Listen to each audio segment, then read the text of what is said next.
Wedira kawang gegono kang sumirat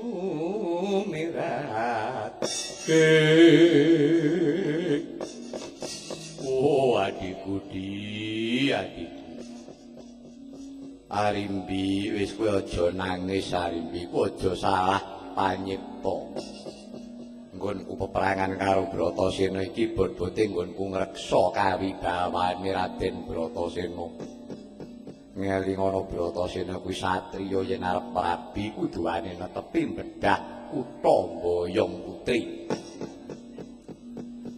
mula iki mau tak tantang Bandayuda karben disumurupi dening jagat sak isine yen Bratasena nggone rabi ora mung enak kepenak nanging diserangane ngetokake jiwa kasatriyan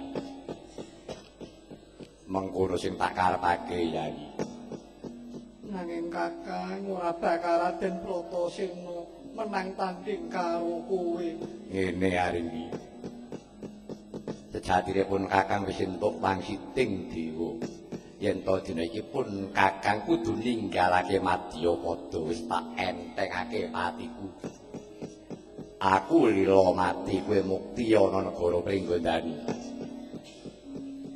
aku lega lila yen to kadang-kadangmu kadang brojo kadyayomi lawan para Pandhawa tak rasa bener gayuhanmu muga-muga Pringgondani entuk piwulan kautaman tegese nadyan to wujude buta nanging maneka ana wujud atine tetep atine satriya mengkono Kakang iya banjur carane kepriye wis dina iki pun Kakang lila ninggalake Madyapada kowe kondha karo Raden Bratasena nanging Kakang kowe wis sugih kasekten to sing balung kleting kulit aja banget-banget kok ndewak-ndewake perkara kasektenku nadyan pun Kakang iki sugih Jayaji Kawijayan ning kabeh kuwi mung piranti sakjroning urip yen to pancen Gusti wis nekakake janjiku pestiku Jayaji Kawijayan ku ora ndayani apa-apa ora ana gunane malah ngribet-ngribeti nggonku bali marang alam Kasidhan Jati mengkono Kakang iya wis kowe kondha karo Raden Bratasena aku iso mati yen to jalarane patiku disabetke tunggak ing aren wis kono bali yo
Bratasena wah opo haribo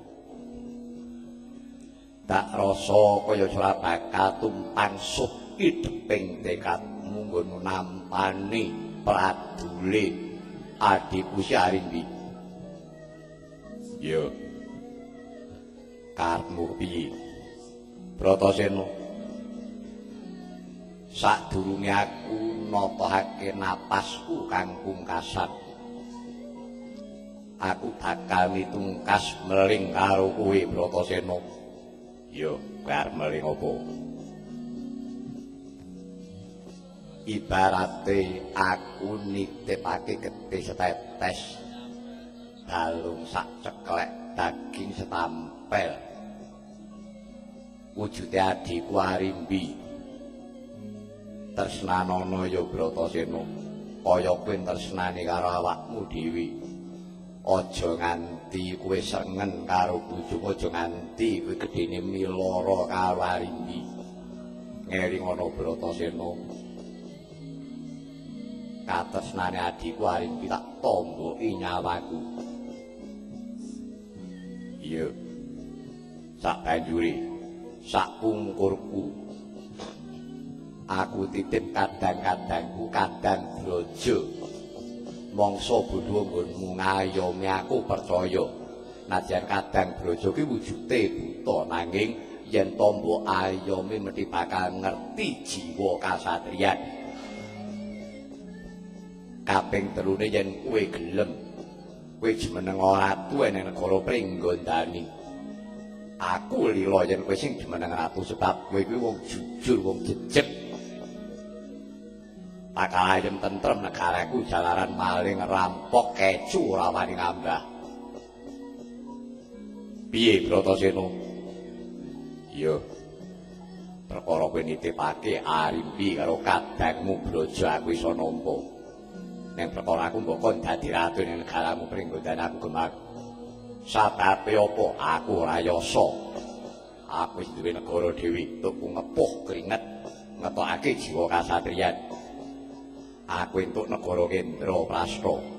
Wingunku kangelan tak tebus nganggo jiwa kasatriyan. Aku mau pasrahe negaramu Pringgondani. Ya wis, yen pancen kowe ora gelem jumeneng ratu, ngene wae Bratasena. Kowe tak undang muga-muga karo adhiku Arimbi kowe lestari nggon bebrayan. Kowe muga-muga bisa nurunake wiji mongko anakmu metu lanang. Yen anakmu metu lanang karben nutukake sejarahku ora negara Pringgondani ben dadi ratu. Piye Bratasena? Yo yen pancen sing duwe kudangan kowe sakarepmu, ning aku ora milik. Tatar pisan negaramu Pringgondani. Yo pancen kono sing dadi kekudanganku Bratasena. Wis yen pancen kono tindakno apa mlinge bojomu. Oh